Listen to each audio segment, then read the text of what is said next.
Hey guys, it's August 10th, Monday. This is the hat I was telling you guys about last week that had a Nerdfighter on it. I don't know how you can see that, but it's there. And I did actually get extra credit in Spanish class for having this. I know Sam on Facebook, you were complaining about how cold it was in England, and I would just like to point out that I'm currently wearing shorts and a t-shirt and am barefoot because it's that nice out here. I told you it was nice out. Also, our new Tuesday, Alex, it was very nice to meet you, and you challenged us to do the 2011 YouTube survey, so that's what I'm doing. I sort of feel like I should have a theme song, but I'm not musically gifted in any way, shape, or form, so it's just not going to have one. First question, I think it was like, who is your first kiss, or what is your first kiss? I just sort of wrote down the general gist of them, so I don't actually have a specific thing, but it asked about your first kiss.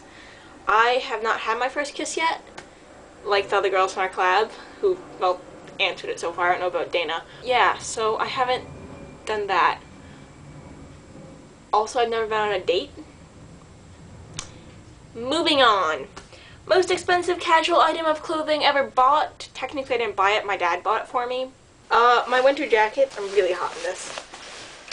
Number 3, first job you ever wanted as a kid. It's sort of cliche, but the first job I ever wanted as a kid was to be a teacher. And I do think it's because that's basically the only people I was around, because I went to preschool, and so I sort of wanted to be a preschool teacher. And besides being a teacher, I sort of switched off between other jobs to be like teacher, and then kindergarten I wanted to be Vanna White. Then I went back to being a teacher, and then second grade I wanted to be an ice cream scientist. However, I'm not allowed to have a lot of dairy, so I don't know how that would work out for me. Tell us about your group of school friends. Because of how our school schedule is, where everyone switches classes every period, I sort of have like my constant group of friends, like Molly and Amanda and Knock and Christina and some of my guy friends. And then I have everyone else just sort of like comes in and out because I really like them and they're my friends, but if I don't see them, they sort of fall off your radar a lot of times. So like my friends Laurel. Also, my group of friends is sort of primarily decided by who was in my lunch that trimester. So I've got like my primary group of friends, and then I have my whoever happens to be in my lunch, sort of, or is in a lot of my classes. What would you name your kids? Stormageddon, Dark Lord of All. I'm kidding. I'd probably name them something unusual because in my elementary school there was like 4 or 5 girls named Emily, and then there was like 3 or 4 Sarahs. So it was like Emily M, Emily G, Emily K, Emily Z, and it just got really, really complicated, and I always enjoyed not having to do that.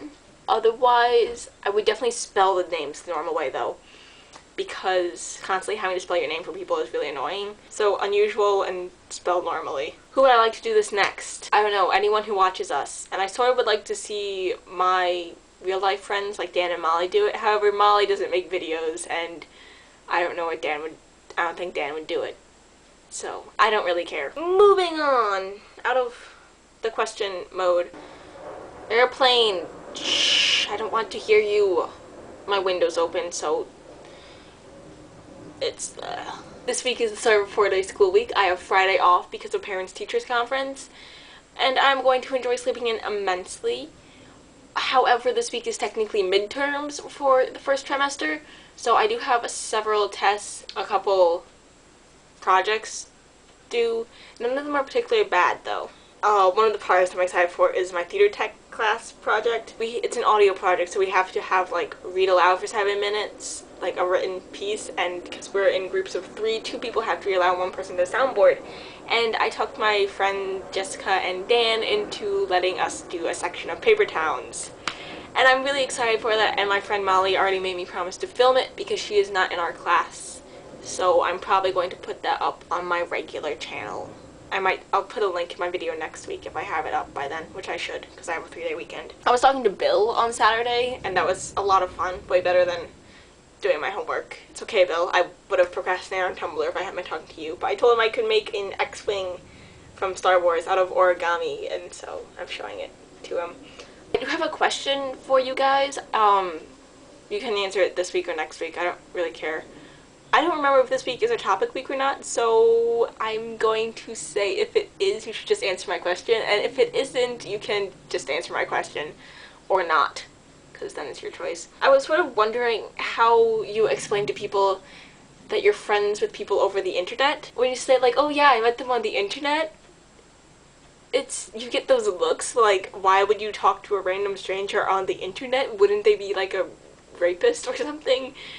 They sort of think that strangers on the internet tend to be pedophiles. And I was just sort of wondering how you explain to people that a lot of your friends are just people you've never met in real life. So I was wondering how you guys do that and what you think of the fact that you're just friends with people you've never met in real life. I don't really have anything more to say, so you guys, DFTBA, and Alex, I will see you tomorrow.